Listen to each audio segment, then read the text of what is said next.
Good morning, la France. This is Commander News on Europe 1. Et ce matin, Rififi au palais Chigi. Le Matignon italien, j'adore cette phrase. Rififi chez Chigi. Avec nous dans ce studio, Giuseppe Conte, l'éphémère président du Conseil italien, l'équivalent du poste de Premier ministre chez nous. Bonjour, Monsieur Conte. Ah oui, partirons. Je suis même jamais arrivé. Arrêtez de vous foutre ma gueule en régie, arrêtez ça, le respect alors. Alors, pouvez-vous récapituler pouvez-vous récapituler les événements de cette semaine, Monsieur Conte, pour les auditeurs qui n'auraient pas tout suivi? Bien sûr. J'ai accepté de devenir le Premier ministre de l'Italie mercredi. Et je me suis barré hier, dimanche. Je fais comme dans la pub du loto. Au revoir, président. Au revoir. Voilà. Vous serez resté Premier ministre 4 jours seulement. Ah, 5 jours. Parce que le président m'a nommé mercredi vers 18h et je me suis barré hier vers 19h. C'est comme à l'hôtel. Si tu arrives après-midi, ça devient un jour supplémentaire. Donc ça fait 5 jours. Voilà. Oui, bon, à ce niveau-là, c'est pas grave. Hein. Ah, mais si, Julien. Si tu oublies un jour sur 5 jours, tu oublies un 5e de mon mandat. Donc, j'ai un bilan. C'est vrai. J'ai un bilan limité, certes, mais quel Premier ministre au monde peut se vanter d'avoir jamais fait une seule connerie durant son mandat? Moi, voilà. Vous savez, les jobs aujourd'hui dans le monde moderne, c'est ça. Vous demandez aux jeunes, on essaye, on expérimente, ça ne nous plaît pas, on s'en va, comme chez McDo. Voilà. Alors, une polémique est en train de naître. Vous auriez gonflé votre CV à coups de diplômes dans de nombreuses universités où vous ne seriez jamais allé finalement. Hein.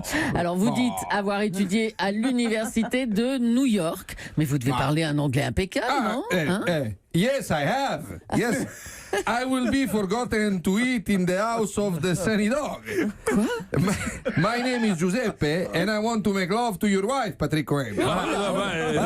Bim, les rageux de Twitter. Bim, voilà, Giuseppe il est bilingue. Allez, une autre.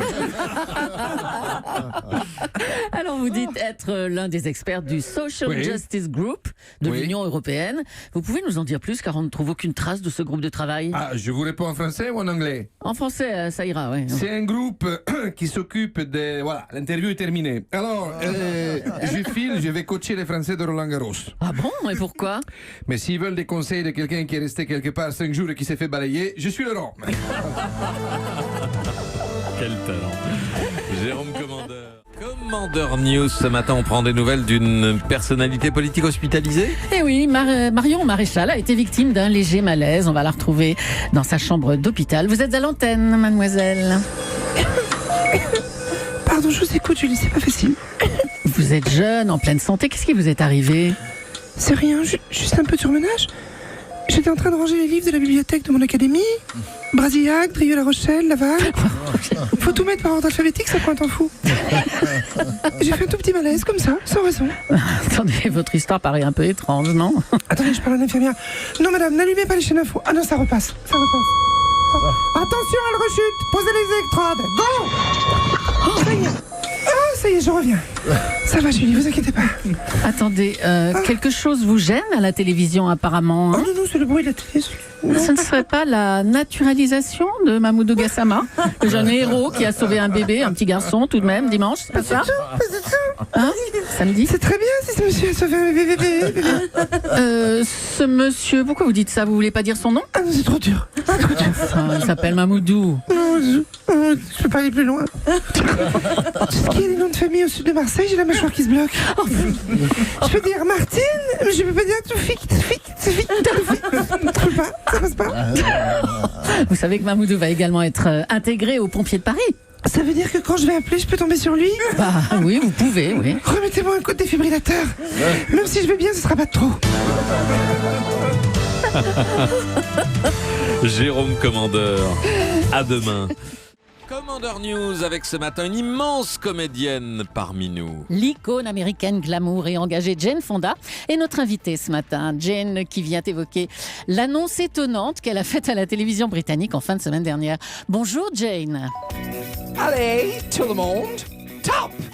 Ça fait 15 minutes, vous pouvez retirer votre cuisse de votre oreille. La séance est terminée, comme disait Pierre Bellemare. Vous êtes formidable! Alors on vous prend à la sortie de votre cours d'aérobic, Jane. Yeah. Écoutez, puisque vous n'en faites pas mystère, pouvez-vous nous donner votre âge? Oui, j'ai 80 ans et je fais 5 heures d'aérobic par jour. Et avant, je faisais 8 heures par jour et j'ai baissé à 5 heures depuis mes 78 ans. Mais quelle énergie! En revanche, en pleine promotion de votre film Book Club avec Diane Keaton, entre autres, vous avez fait une annonce surprenante sur la chaîne anglaise ITV. Oui. En mon âme et conscience, pour le Montembourg. Après avoir beaucoup recueilli les avis de mes amies femmes concernées par le problème, j'ai décidé à 80 ans d'arrêter ma vie sexuelle. Oula, ça nous fiche un coup, ça. Oui, j'ai eu beaucoup de demandes de médias français, mais c'est européen que j'ai choisi de donner l'interview.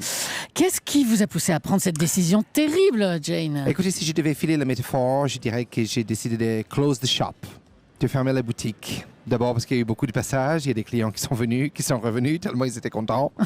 Certains ont même fait des retours marchandises et puis un jour, il était temps de liquider le stock et de fermer la grille, définitivement. On a compris, Jane. Alors, quels sont vos nouveaux centres d'intérêt désormais? Oh, je fais plein de choses, comme toutes les personnes de 80 ans. Je joue au rami, je regarde le feu de l'amour, je fais des cookies pour mes petits-enfants, je bouture mes rosiers. Avec une énergie pareille, on a du mal à vous croire. Hein. Oui, et en même temps, dans la journée, si j'ai la visite du jardinier, du plombier et de Darty, si quelqu'un veut visiter le magasin à Mémé, il prend un ticket. Commander News ce matin à la Porte d'Auteuil à Paris. Oui, le géant du tennis mondial, Rafael Nadal, est en duplex du stade de Roland-Garros pour sa 14e participation au tournoi. Raphaël, vous nous entendez? Oui, et vous entendez rouler. Dans quel état d'esprit êtes-vous, Raphaël? Est-ce que vous pensez déjà à une 11e victoire à Paris? Non, c'est sûr que il y a pas de victoire. Si, c'est pas qu'il peut trouver. Les hasards des matchs, des fois il peut douter, mais je suis content d'être là. Mais attendez, Raphaël, pardon, mais il me semblait que votre français était bien meilleur. Qu'est-ce qui s'est passé? Il a vraiment dégringolé, là, le niveau, hein? Non, c'est qu'il suis en France que des semaines par an, il ne pratique pas. Il ne pratique pas, il ne peut pas exercer. Roulis? Oui? Non, en fait, mon français, il est correct. C'est que je faisais un test. J'essayais de parler en yaourt. Mais pour quelle raison? Pour échapper à Nelson Montfort. En 13 ans, j'ai tout essayé. Il n'y a rien qui matche. Dès qu'il me voit, il me saute dessus avec ces questions qui durent plus longtemps que les matchs. En 2009, il m'a posé une question de 2h47 minutes. Il a commencé la question, il regardait un monsieur dans les tribunes, il était imberbe. Nelson, il a fini la question, le monsieur, il était barbu. Il est tout fait. Il me suis mis des moustaches, des faux yeux. Il a même voulu m'inscrire au tournoi des femmes. C'est fou, ça. On ne pensait pas que ça vous gênait à ce point. Ah, mais on s'en parle entre joueurs. Tous les ans, vers fin avril, on s'appelle avec Djokovic, Federer. Comment on fait, Novak? Est-ce qu'on déclare forfait? T'as pas quelque chose au genou, Roger? Au ligament? Tiens, Djokovic, quand il sait qu'il va rencontrer Nelson Montfort, il pleure, il va chez les psys. Je vous réponds tout de suite, c'est l'Espagnol Rafael Nadal. Ah, c'est pas possible. Bien au-delà de son palmarès, c'est un il est là, garçon Frissette. dont j'apprécie 7h30, il me casse les déjà les valeurs bolitas. C'est un garçon Il simple, est filmé modeste, caché dans le coffre de ma Peugeot du tournoi. C'est le seul endroit où il ira pas me chercher. absolument adorable. Commander News qui ce matin évoque un appel au boycott. Bécassine, le film de Bruno Podalides qui sort le 20 juin prochain, traverse une zone de turbulence. Certains Bretons rejettent totalement le personnage, jugé trop caricatural. Avec nous dans ce studio, Gwendala Guénola, fermière bretonne que l'on a connue dans les publicités Tipiak.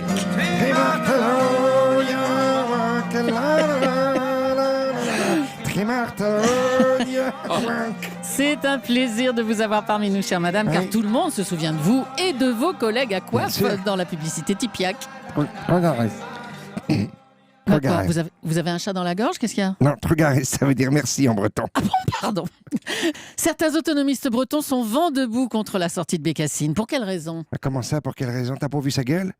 Avec sa tranche de ravi de la crèche et ses joues roses, on a l'impression qu'elle a bouffé un clown et qu'elle est tombée dans un fût de chouchen.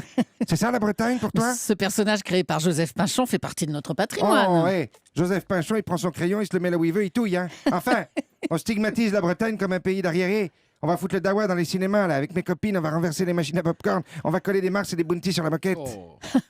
La vengeance des Bretons sera terrible. Eh ben oui, je vois. Il y a déjà eu une sortie de Bécassine au cinéma en 40. Vous vous souvenez bien de ce qu'on a fait à l'époque, hein? Non. On a été au musée Grévin, on lui a cassé la gueule. Bon, on y est retourné, là, cette semaine. On a recommencé avec les copines de Tipiac. On est retourné au musée. On a fait une boulette. Ah bon, mais qu'est-ce qui s'est passé? On voit plus rien avec les filles. On a commencé à déshabiller la statue, puis c'était pour la bonne. Quand on s'est rendu compte qu'on avait baissé le froc de la statue à Mimi Mati, on a pris nos jambes à notre cou. Sauf que maintenant, il y a des caméras. J'ai passé 24 heures en garde à vue.